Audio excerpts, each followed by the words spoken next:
Okay, hear me out. I can't shake the feeling that Catherine Keener's Maxine Lund character from Being John Malkovich is a younger version of Missy Armitage from Get Out.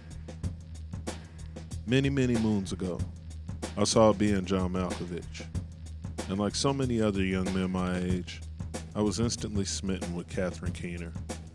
Her combination of classic mysterious beauty, intimidating confidence, and devil-may-care, flippant attitude instantly struck a chord, and watching John Cusack wrestle with Cameron Diaz for Keener's affection became one of many entertaining elements to a mind-bending film. While Keener definitely deserved praise for her performance, there was something about the character of Maxine Lund that Keener, along with writer Charlie Kaufman and director Spike Jonze, locked into that made her deeply intriguing, especially in tandem with the context of her being the type of person to exploit a cosmic anomaly on the level of piloting a human vessel. The concept of one inhabiting and taking control of another is one as old as time. From the 1956 film Invasion of the Body Snatchers to the current release of DC and HBO's Peacemaker series, there have been memorable narratives centered directly around the concept of man losing his agency to an invading force. There was something special about Being John Malkovich, however. Maybe it was the way that the mysticism and magic of an old sea captain discovering a portal system, which works as a proxy for eternal life, mixed with the very real human tendency to exploit and commodify anything unique, struck a chord. Maybe it was the fact that our chapter of this apparently timeless tale used John Malkovich of all people as the vessel to be occupied. Maybe it was the way that Kaufman was able to write a love triangle that technically involved four people, one of whom could be occupied by two members of the triangle. All of these would be perfect validation of how special Being John Malkovich is. For me, however, everything seemed to circle back to Catherine Keener and her captivating performance as Maxine Lund. Cut to nearly 20 years later.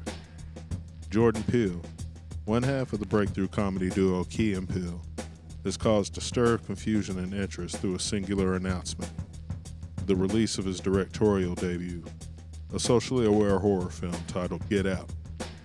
The premise of Guess Who's Coming to Dinner meets The Stepford Wives was infinitely compelling, and from the initial release announcement, my ticket was basically sold.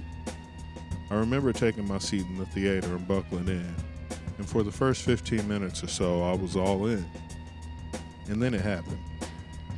Rose walks into her childhood home with their boyfriend Chris in tow, and all of the anticipated tension built from wondering about Rose's parents' reaction to Chris being black is majorly palatable. Dean Armitage, the family patriarch, greets them at the door, but once everyone stepped inside, I felt my spirit rise when I recognized Catherine Keener playing the role of Missy Armitage, the mother of Rose. I knew right then and there we were in for some good stuff, but as the story progressed, I had no idea what I was in for. I'm getting a bit ahead of myself though.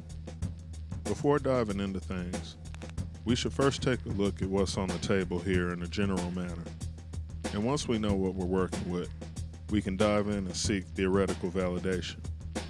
Perhaps the best way to go about determining if Maxine Lund and Missy Armitage are the same person is to get an understanding of Being John Malkovich and Get Out, respectively.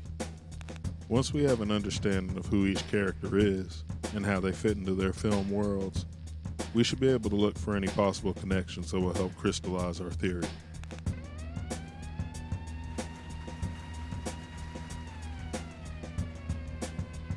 We'll start with Being John Malkovich, the 1999 directorial debut of Spike Jonze, as well as the writing debut for Charlie Kaufman, two of the most significant voices in modern-day cinema.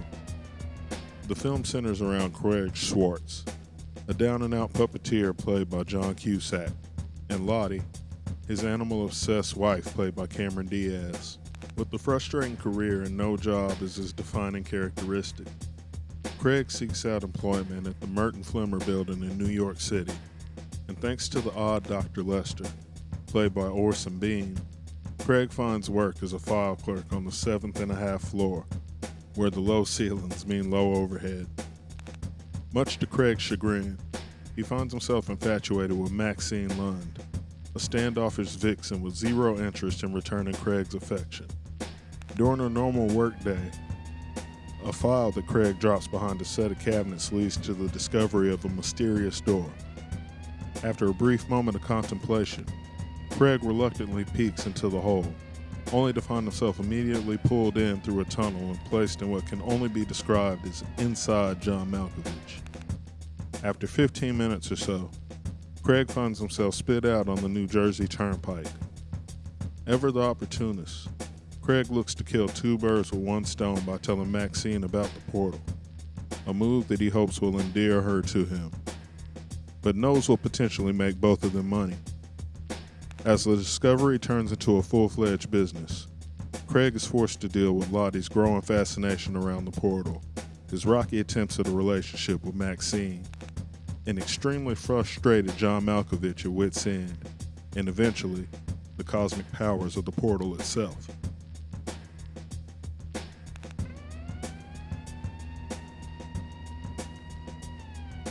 Then there's Get Out, the 2017 writing and directing debut feature from Jordan Peele that, as mentioned before, centers around an interracial romance between Daniel Kaluuya's Chris Washington and Allison Williams' Rose Armitage. Chris has doubts about his being accepted by the Armitage family during a visit with Rose, and while his initial meetings with Rose's parents and her brother Jeremy, played brilliantly by Caleb Landry Jones, are uncomfortable, Chris gives the situation the benefit of the doubt. During a nighttime cigarette break that he sneaks in, however, his view of things begins to change. Georgina, the family housekeeper played by Betty Gabriel, seems oddly obsessed with her looks when she isn't carrying about in a barely there manner, while the groundskeeper Walter, played by Marcus Henderson, gives Chris the fright of his life when he comes charging out of the darkness during a lap around the house. Shaken, Chris heads back to Rose's room, but is stopped by Missy, who aggressively offers hypnotism therapy to help cure Chris of his smoking habit. Chris reluctantly joins Missy in her study, and before he realizes what is going on, he finds himself trapped in Missy's hypnotic spell before he is sent to the sunken place, a void where he is forced to view the world without any ability to control his body. After waking from what he assumes is a nightmare, Chris attempts to navigate his time in the Armitage household, but his fears are eventually realized after a handful of strange events during an annual party the Armitage family holds for their friends and colleagues. These events are enough to scare Chris into leaving, but unfortunately for him, he realizes too late that Rose has lured him into a sinister trap involving the hijacking and physical gentrification of Armitage family captives.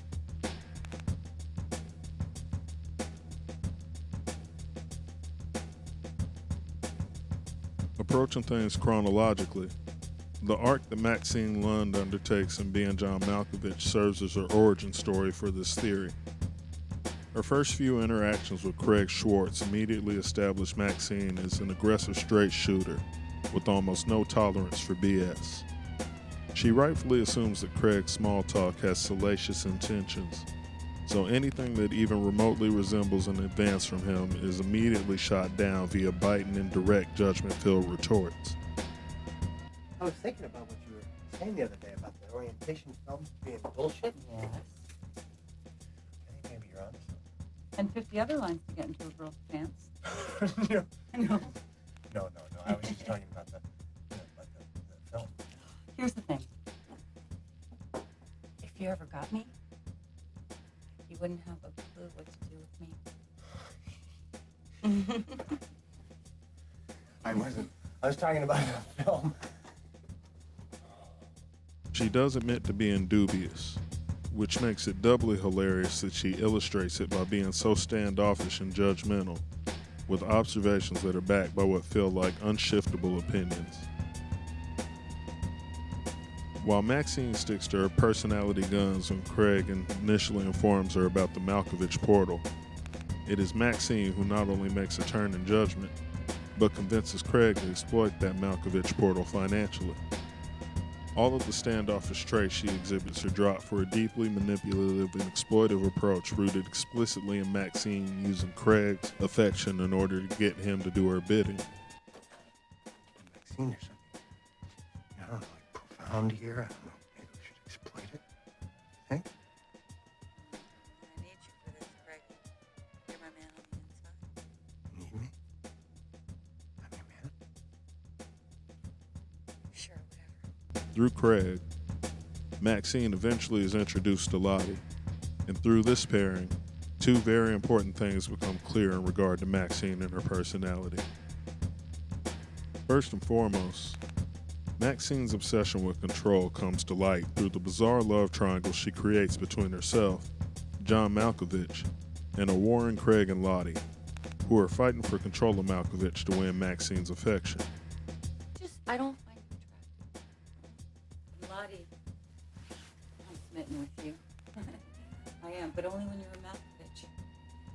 When I looked into his eyes last night, I could feel you peering out. Really? Yeah. Behind the stubble and the too prominent brow and the male pattern baldness, I sensed your feminine longing. And it just slew me. Secondly, and perhaps as key as it is subtle, it is arguable that it is Lottie who introduces the idea of psychotherapy to Maxine, which will come into play later. After dinner, I'll introduce you to my chimp, Elijah.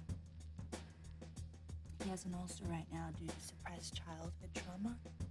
But we're working through it.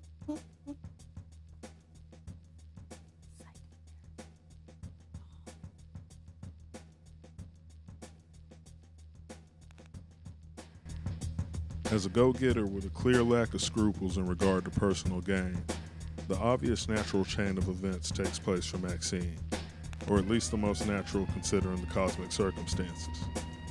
She starts a fruitful business with Craig based around the Malkovich portal. She toys with Craig and Malkovich's feelings to fulfill an infatuation with Lottie rife with stipulation. She drops Lottie for Craig when he displays a backbone by hijacking the Malkovich vessel.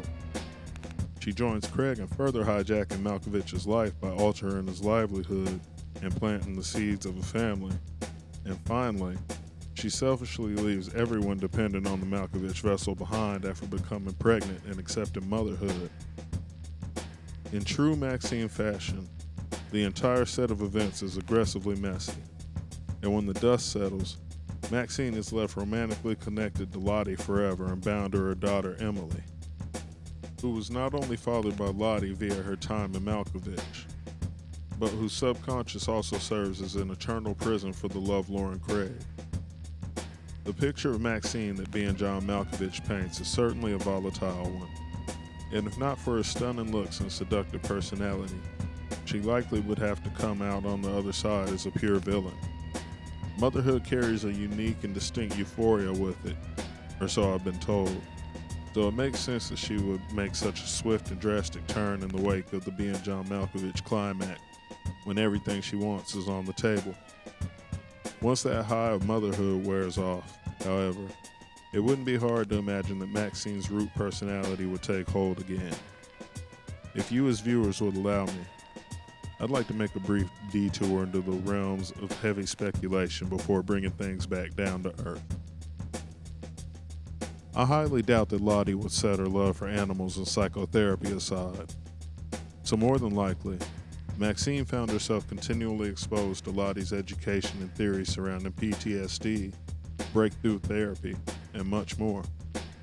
Though not explicitly stated, Maxine felt incredibly dynamic and resourceful during much of Being John Malkovich, right down to having a shadow network with their own set of resources and connections. While it seemed that Captain Merton was satisfied with the outcome of events, as he ultimately ended up piloting the Malkovich vessel before it went past its ripe stage, there were probably others with a vested interest in investigating JM Inc. based on his shady business practices from a shady location, not to mention consumer reports likely too outrageous to believe. I wouldn't be surprised if a scenario occurred where Maxine felt the heat from an investigative party, and, in a show of her true flighty self, she leaves Lottie in the dust, taking Emily with her in search of another life outside of public scrutiny. If you'll allow me to exposit further, let's say that this ambitious single mother in search of a new life for her and her daughter happened to meet a generationally wealthy neurosurgeon. Imagine they form a bond. As Maxine's attraction to power begins to take hold, the more she learns about Dean, her neurosurgeon friend with just enough edge and mystery to raise her interest on a unique level. As the trust grows between them, Dean eventually shares the Armitage family secret with Maxine, and it's a bombshell. The Armitage family is on the verge of cheating biology, and perhaps even God, through a scientific transmutation that allows one individual to take over another individual's entire being. Stunned, Maxine probably made a bold decision to share her experience surrounding the Malkovich vessel, which almost certainly excited Dean, as their parent begins to look more and more like Providence than romance. With Maxine's unique experience and connection to psychotherapy fusing with Dean's budding coagular procedure, it wouldn't be hard to imagine that a quick name change for Maxine and Emily would lead us back to familiar territory. Let's say this woman, now known as Missy Armitage, the new wife of Dean Armitage, and her daughter, now known as Rose, adjust to their new home and family life while Missy and Dean successfully bring the coagular procedure to life by infusing hypnotism into the early stages of the process. With Rose old enough to date, and her daughterly obligation to Missy possibly enhanced by the presence of Craig in her subconscious, it wouldn't be a stretch to imagine that Rose would be willing to serve as bait for the trapping of a man and a woman to be used as lab rats for the coagular procedure, with these strangers ultimately serving as the new home for Dean Armitage's mother and father to inhabit, allowing them to continue their existence with the family. With the eventual addition of Jeremy to the family, the familial bond between Missy and Dean would likely be sealed, and under the guise of a rich family with backgrounds in their respective medical fields, the Armitage family could move forward with implementing the coagular procedure to whichever friend or acquaintance happens to be the highest bidder when a new vessel is obtained. That would bring us out of the world of speculation and up to the night that Logan, a local musician, finds himself wandering through the suburbs looking for the home of a new romantic interest. After getting turned around and lost while trying to follow her directions, he is stalked, eventually attacked, and kidnapped by a masked man, leaving viewers curious and on edge as to what Logan's fate would be. It also primes us to be immediately worried for Chris, who is planning a visit to the home of his current girlfriend, who we eventually learn is Rose Armitage.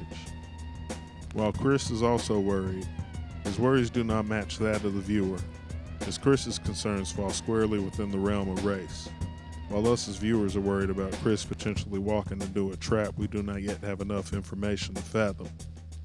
With the table set, this will allow us to start exploring the possibilities of the Maxine Lund and Missy Armitage theory holding any weight.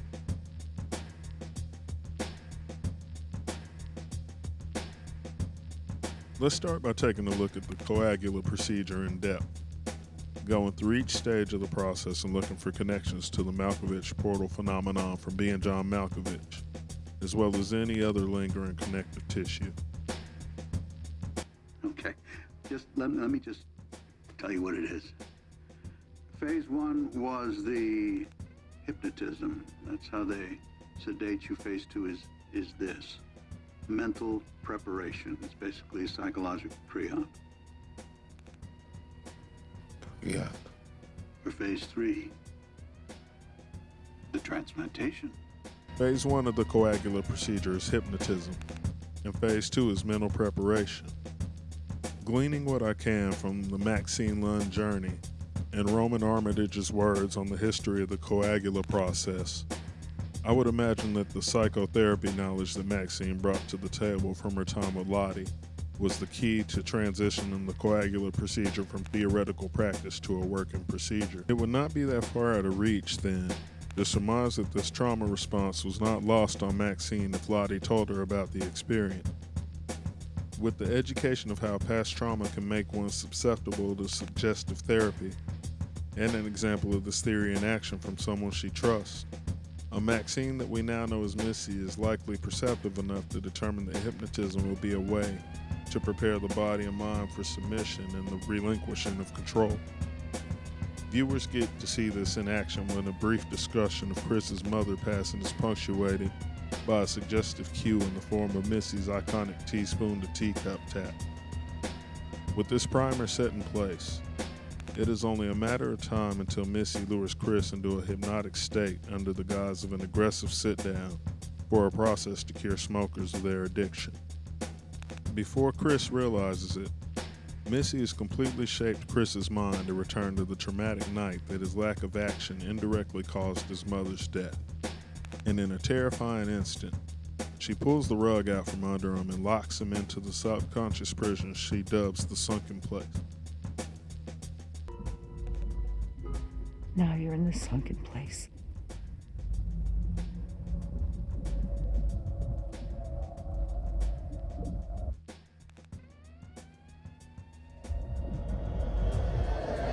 Let's spend a moment here, as the sunken place is not only a fascinating concept, but one that has a direct tie to Being John Malkovich. While not identical in terms of direct access, Dr. Lester speaks of the Malkovich vessel having a specific entry stage that opens and closes during the 24-hour period of a vessel's 44th birthday. The theory of the sunken place comes into play because anyone who misses the window where vessel designation travels from a ripe individual to a larval one risks finding themselves trapped forever in the subconscious of the larval vessel. The exact situation that Craig finds himself in when he attempts to re-enter the Malkovich vessel and take Maxine back from Lottie. Can we just go inside the portal and push Craig out? No, he's much too powerful. Schwartz would just jam us down into Malkovich's subconscious. While Missy's hypnotism process and dispatching of targets to the sunken place is not the same as literally trapping someone within the subconscious of another individual, it is a comparable situation where the intended target vessel for the coagulant procedure is, as mentioned before, primed to relinquish control of their body and mind so that a new host can occupy and take control. Through this hypnotic priming, even the most aggressive target will be forced to acquiesce to the process. And worst of all, they will be forced to watch another individual take over their mind and body while the target remains captive. Or as Jim Hudson puts it to Chris, You'll be able to see and hear what your body is doing, but your existence will be as a passenger.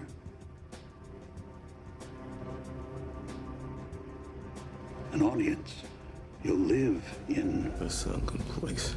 after these two psychological pre-op phases are implemented and the buyer is lined up for the new vessel, we hit phase 3, which is the actual transmutation.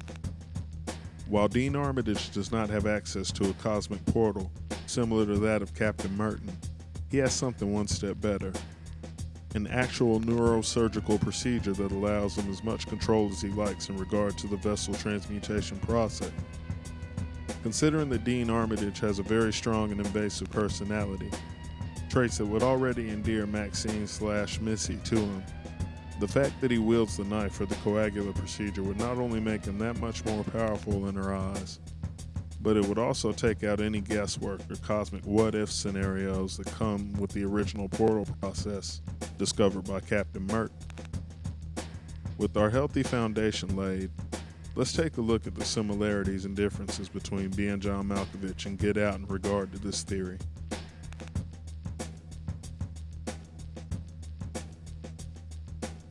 From the moment that Catherine Keener appeared on screen in Get Out, my mind became fully committed to this theory, and through the process of deep diving into both films side by side, I was able to find enough in terms of similarity that kept me locked into the idea of these characters sharing a narrative lineage. To my knowledge, neither film provides us with a dead set year that they take place in, so for the purposes of investigation, I applied the release year of each film to the story. That would mean that Being John Malkovich leaves us in 1998, which is key because the final shot of the film shows us a 7-year-old Emily. While we are not given a direct age for Rose, We can theorize that the film's release date of 2017 would mean that these events take place 19 years later, making Rose 26 years old per film chronology. According to Rod during his attempt to file a missing person report, Chris is 26 years old. So while we don't know Rose's actual age for sure, assuming that she is also 26 would not require a big leap of faith. There are moments during Being John Malkovich prior to Craig learning how to pilot the Malkovich vessel where we see Malkovich's true personality emerge before it is squashed back down to the subconscious level. Sweetheart, yes. Yes, sweetheart, yes. What the fuck is going on? That's not me. I didn't say that. Hey, let's do it on his dining room table. Then we'll make him eat an omelet off of it. No! Shut up, you overrated sack of shit. For years, this simply felt like a nice touch that allowed John Malkovich to deflect his acting ability by essentially doing an impression of whichever character/actor that may be piloting him doing a Malkovich impression when he isn't playing himself impersonating that actor/character. It's confusing, I know. During my recent viewings of Get Out, however, the moments where Georgina and Logan temporarily break out of their captivity-laden spells to emote felt eerily similar to the moments when Malkovich attempted to wrestle control of himself away from Craig. If there's too many white people, I get nervous, you know.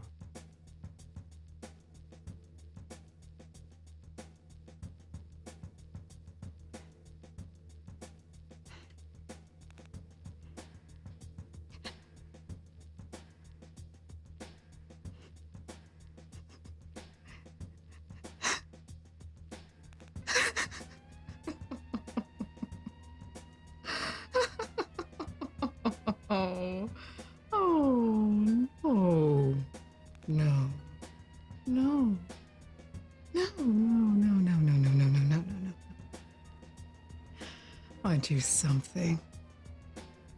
Come my sanctuary.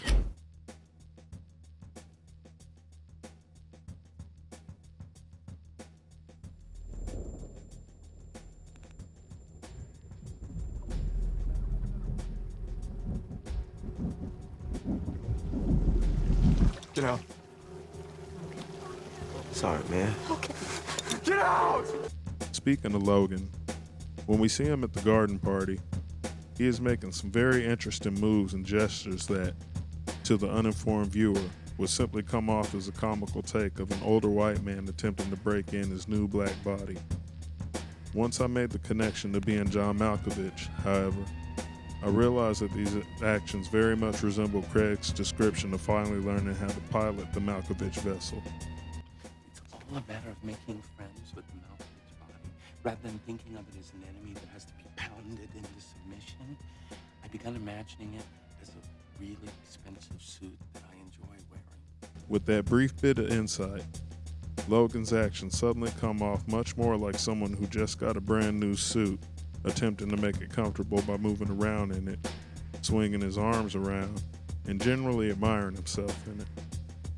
The depictions of the sunken place share some additional similarities to the subconscious prisons of Being John Malkovich that were not previously mentioned. Primarily, it seems that these comparable spaces are rife with personal pain, almost as if this deep pain fuels the prison. Chris's version of the sunken place is him forced to watch the world through a television without the ability to act, just like he failed to act the night his mom died, opting to sit and watch television for hours instead. Craig's version of the sunken place, as mentioned before, is captivity right behind the eyes of Emily, meaning that Emily's natural daughterly infatuation with Maxine would serve as a soul-crushing prison for Craig, who would be forced to stare at Maxine for large passages of time with no ability to look away. Even Malkovich finds himself in a brief but twisted version of the sunken place when he travels through his own portal, as he finds himself in a world completely overrun with Malkoviches, right down to the only word uttered in this nightmare being Malkovich. While not a major thing, there's even a brief instance where Dr. Lester directs Lottie to the restroom in his home, minding her to watch for the sunken stair, which ends up being directly adjacent to Lester's Malkovich portal room. Once top the stairhead, you'll want to enter the fifth door on my left. Watch the step down. It's sunken. Maxine's willingness to exploit the Malkovich portal shows clear signs of sociopathy, not to mention a deep lack of empathy. She not only is willing to exploit Craig's feelings, she seemingly has a complete disregard for Malkovich and his role within the spectacle, as she is more than willing to accept using an already autonomy-less Malkovich to drive a rift between Craig and Lottie. She also seems to lack any semblance of caring for the growing customer base for JME, outside of the money they generate for her. Can I be anybody that I want to be? Well, actually, You can be John Malkovich. It's perfect. My second choice, but it's wonderful. I'm a fat man. I am sad and I'm fat. $200. Yes.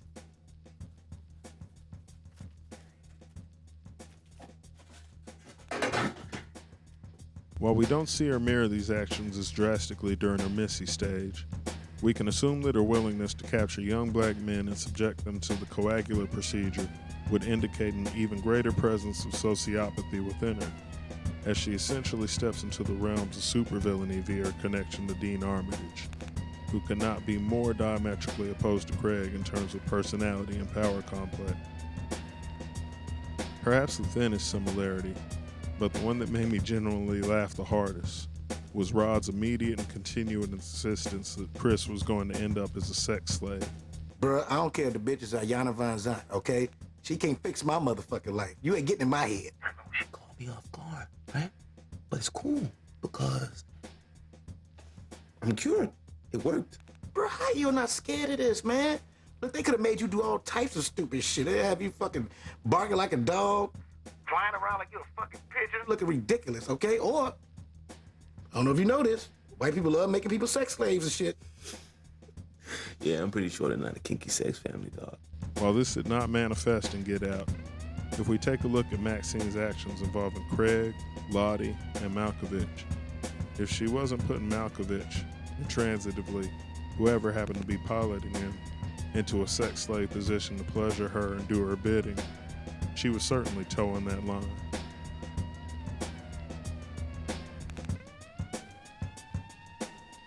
It's easy to put on my rose-colored theory glasses and bend every bit of information to my speculative will, but if I'm being earnest, I must point out the fact that there are noticeable differences as well, not to mention a loose end or two that leaves the door open for doubt. The main and most obvious difference is the base nature of the Malkovich portal versus the coagular process. We have no clue about the origins of the Malkovich portal, which technically would not even be named the Malkovich portal, as it clearly existed long before Malkovich was even a twinkle in his father's eye.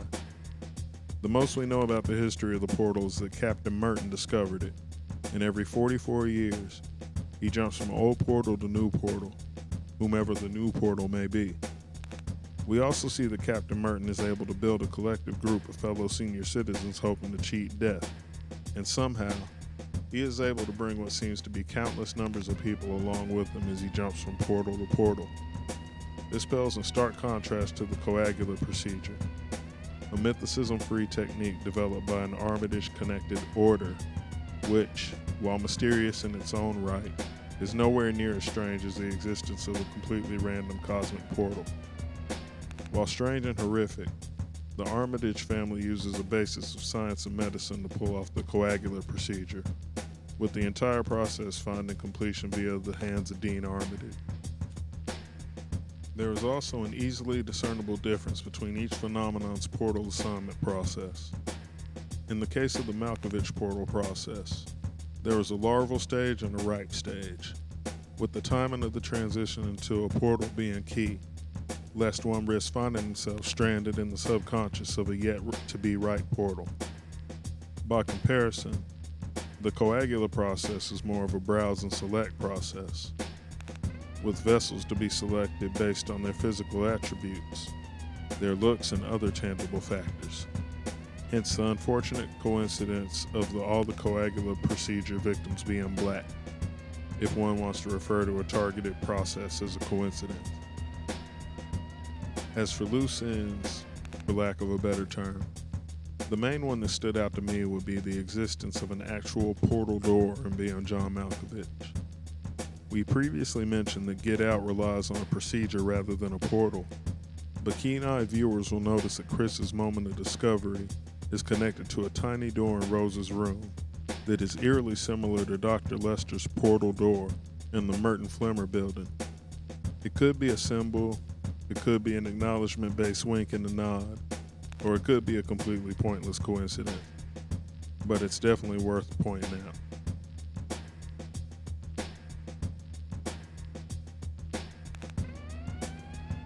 In conclusion, there's something extremely fun and rewarding about formulating theories such as these. If this theory were to be true in any way, shape, or form, it would definitely be a one-way theory, as Spike Jonze would have made Being John Malkovich in a Jordan Peele-free vacuum.